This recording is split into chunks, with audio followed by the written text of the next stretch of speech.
Hi, Year 8. I hope you had a really lovely half term and welcome back to online learning. Now today we are going to make a start on the topic of acids and alkalis, and it's one of my absolute favourite topics, probably because all of the practical work that we're going to be able to look at and we're going to be able to analyse. Now you will need your new acids and alkalis booklet, and you'll find that in your learning pack that was either posted out or which you collected from school. Now when you get your new booklet, I'd like you to turn to page 3 and I'd like you to pop today's date at the top of page 3. Now you can see on page 3 that we have got a couple of mind maps, and we're going to look at the acids mind map first. Now we're told that acids have a sharp sour taste, and you can see that there are some pictures, and these pictures are all items that contain acids.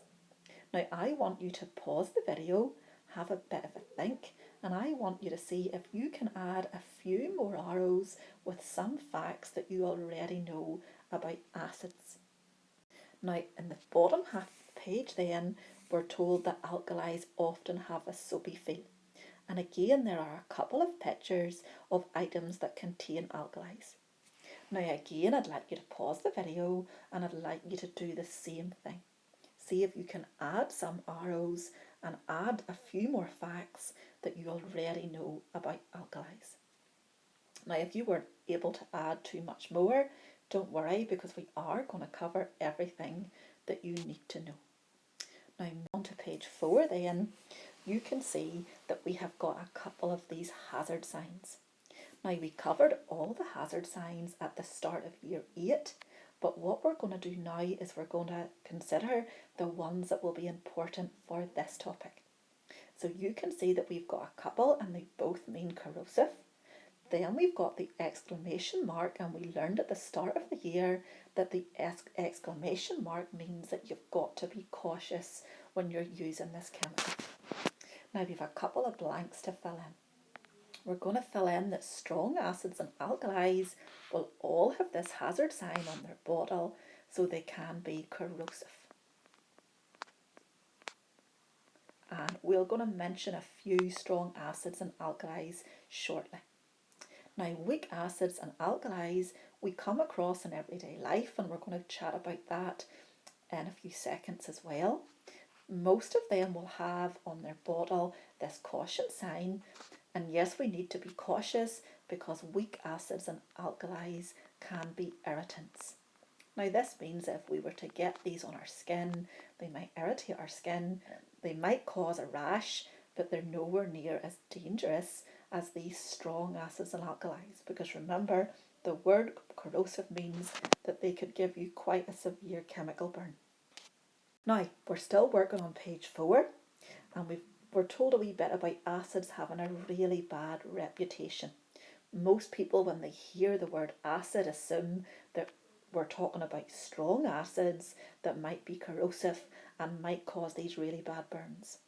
But maybe you didn't realise that many foods that you eat, and it's the foods that have a sour taste, contain acids. Now, the one that I can think of most commonly is the food substance that we might shake on our fish and chips, and that's the food substance vinegar. Now vinegar contains a weak acid called ethanoic acid.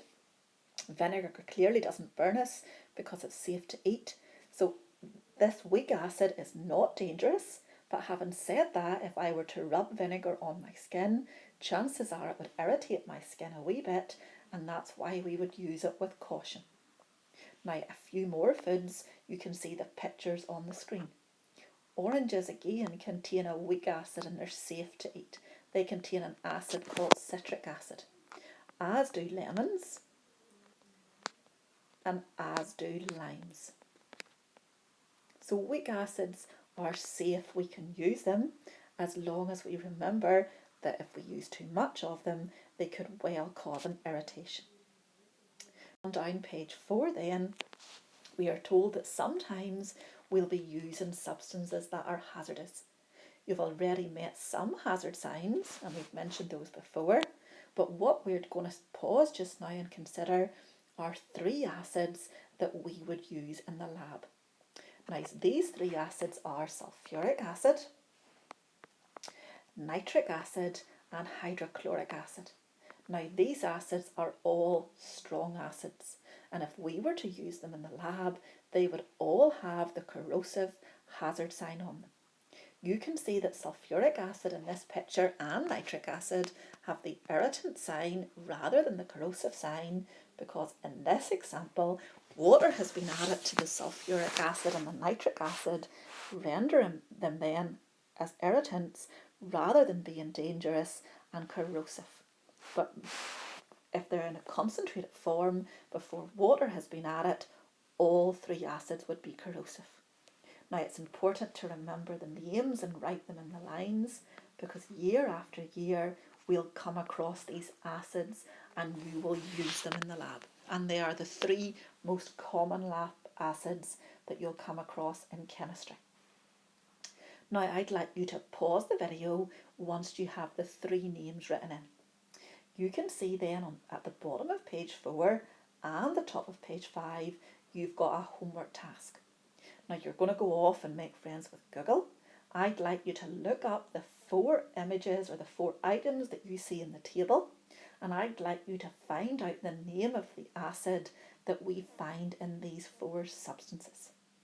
When you've got that research done, we're going to come back to the video then, and we're going to finish off our lesson today. We're going to consider 2 of these lab acids, and we're going to find which one is the most reactive. But that's for after your internet research task. On then on page 5, we're asked the question, which is the most reactive acid? Now, if we were in school, we would do this practical in the lab, but the next best thing is that Mrs. Cummings does the practical for us. We watch her and we listen and we fill in the results as if it were us in the lab doing the practical. Now, if we take a look at the results table there and we just chat for a second or two about what Mrs. Cummings is going to do. So she's going to use hydrochloric acid and she's going to use sulfuric acid. Now, she's going to react magnesium metal with both these acids. Then she's going to react marble chips with both these acids. It will be really important that you look carefully to see what happened, and in the results table then you've got a column where you can write down everything that you see happening. You'll also hear Mrs. Cummings calling out the starting temperature of the acid and the temperature at the end after the reaction is done. And it's really important that you write those 2 temperatures in. I mentioned that we were going to think about the most reactive acid. And like I said, now when you have all your results, now coming back and I'm going to compare 2 of the strong acids. Now the 2 acids is 20 degrees. When we add magnesium,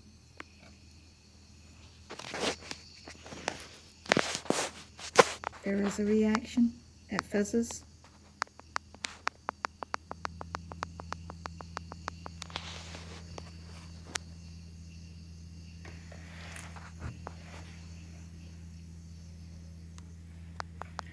Once the fizzing has stopped, I'll put the thermometer back in.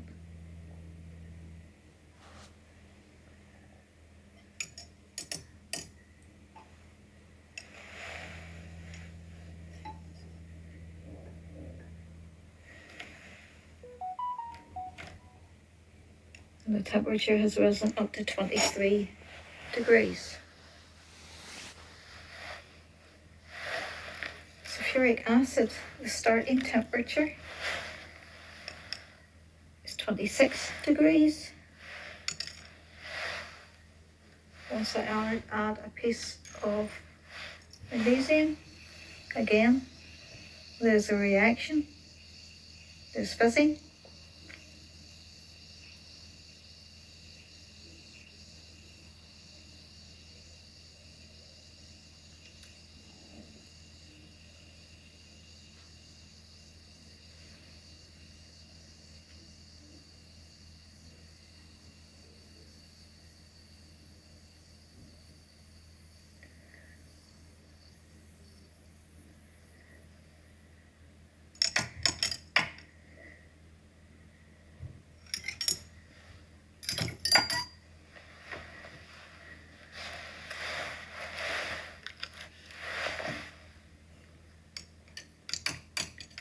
and the temperature.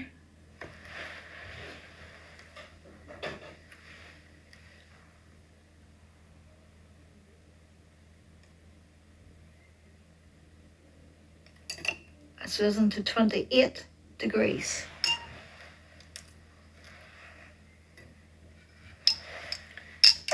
Now, our next demo will be adding marble chip. So the starting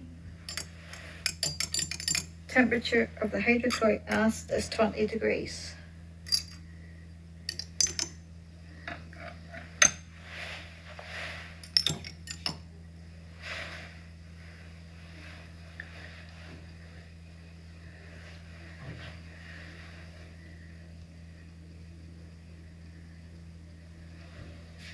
The reaction is fizzing well.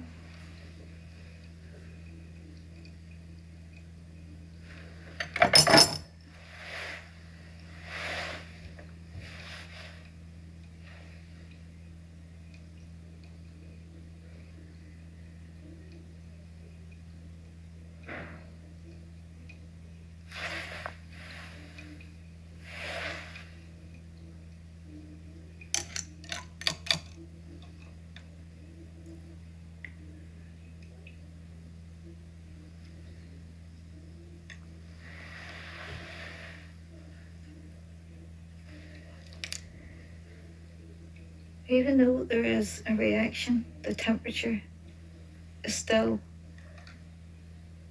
20 degrees. Now, the starting temperature of the sulfuric acid is still 26 degrees. And we are add a marble chip.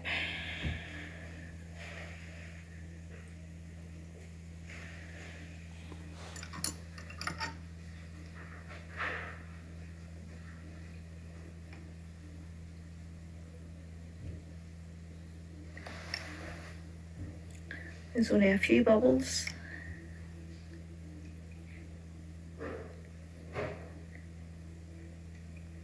And the temperature is still 26 degrees.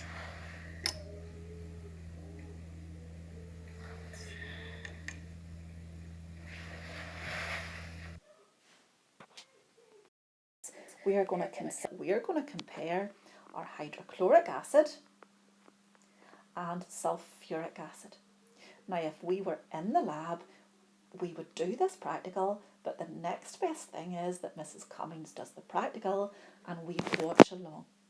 Now, Mrs. Cummings is going to react hydrochloric acid and sulfuric acid with the metal magnesium. She's going to then take the same two acids, hydrochloric acid and sulfuric acid again. Remember, they're both strong acids, and she's going to react them with marble chips. Now, we're going to watch the practical that Mrs. Cummings does, and as you watch it, I'd like you to write in what happened. And what happened is basically what you can see. You'll also hear that Mrs. Cummings will be calling out the starting temperature, and she'll be calling out the temperature at the end of the experiment. So I want you to record in the temperatures as you hear them call. Now, folks, you should have your results in. We've got to look at these results, and just down below the experimental results, well, both acids reacted pretty vigorously with the magnesium. Both acids reacted less vigorously, and the sulfuric acid not really at all with the marble chip. Now, without me telling you the conclusion, you should be able to write a sentence there saying which acid you think is strongest and given a reason why. Now, you're not finished with your conclusion then. We have got temperatures to consider. So we've got the temperature at the start of the experiment and the temperature at the end of the experiment.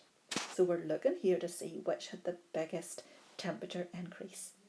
Now, both acids didn't really increase their temperature when the marble chip was added, but the hydrochloric acid and the sulfuric acid both gave a temperature rise when the magnesium was added. And it would probably be good science to say that the most reactive acid there was the one that had the greatest temperature increase. then we've got to draw a conclusion. Now we're asked the question, which acid is the strongest and how do you know? Now looking at that's how you should finish off your conclusion. So if I were to put a few notes on the screen to help you with that. So first of all, you're looking at your observations. And you need to write a sentence to sum that up. So you could make sure that you write in the observation that they both reacted with magnesium. But when we were looking at the marble chip, only the hydrochloric acid reacted. Now that would give an indication that the hydrochloric acid is the strongest acid. But we want to go then and we want to look at the temperature. We want to write a sentence about the temperature rise. So we're looking to see which acid had the greatest temperature rise, and to make a really good conclusion, we should write in some of our results. So for example, once I write my sentence about the temperature rise, I could say that the temperature of the hydrochloric acid started off at, and after the reaction happened had increased to a temperature difference of, and you can work that out.